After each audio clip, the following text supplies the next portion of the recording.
This is a journal I'll be carrying through 2026. I didn't want something rigid this year. I didn't want to plan every inch of my days. I wanted something softer, something that feels like a companion. I've always loved the look of the Louise Carmen style journals, but I wanted one that felt like mine. So I made this strawberry cover, a little nostalgic, a little playful, a reminder that things can be both structured and sweet. There are small celestial details woven throughout: moons, a compass, tiny symbols that feel steady. The moon for me represents quiet strength, not loud, not urgent, just constant.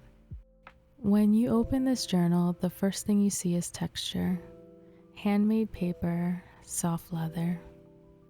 I wanted it to feel grounding the moment I sit down. Inside, I keep 3 spaces. One holds the structure of my days, one holds reflection, and one is simply for grounding, for the days when everything feels louder than it needs to be. Separating them helps me move gently between roles instead of expecting one notebook to hold everything. This year, I chose simplicity. I don't need a planner filled with prompts. I just need a place to see the shape of the year. Some pages are unfinished, and I'm letting that be okay. I'm learning to let my journal grow with me instead of forcing it to be complete from the start. Instead of a long list of goals, I wrote something quieter, a reminder of who I want to be. For years, I've poured myself empty for others. This year feels different. I am protecting my peace. I am tending to my nervous system. I am honoring my boundaries without guilt. I'm learning to live in rhythm with the seasons instead of racing against them. You'll see moons and stars throughout these pages, small reminders of steady strength. That is what I'm choosing to embody this year. The quarterly pages help me focus on what truly matters, instead of trying to change everything at once.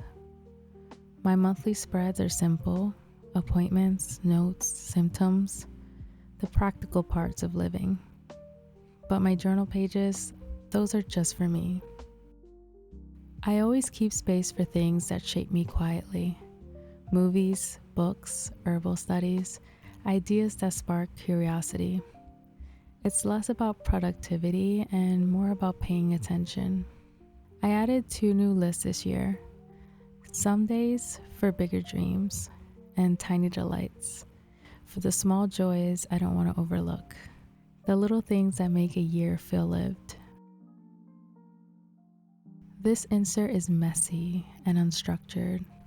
It holds spiritual notes, remedies, passing thoughts. It's not aesthetic, it's just honest. An analog version of my notes app, one that lets me slow down enough to actually retain what I'm learning. The last notebook is my actual journal. It's undated because life doesn't move evenly. Some days only need half a page while others spill over. I like leaving room for that. I copied over my vision board and identity chapter here too, just in case everything else changes. These pages are meant to stay. I don't know exactly how this system will evolve over the year. I just know it feels softer than before. I hope this gave you a few ideas, or at least permission to build something that actually fits your life.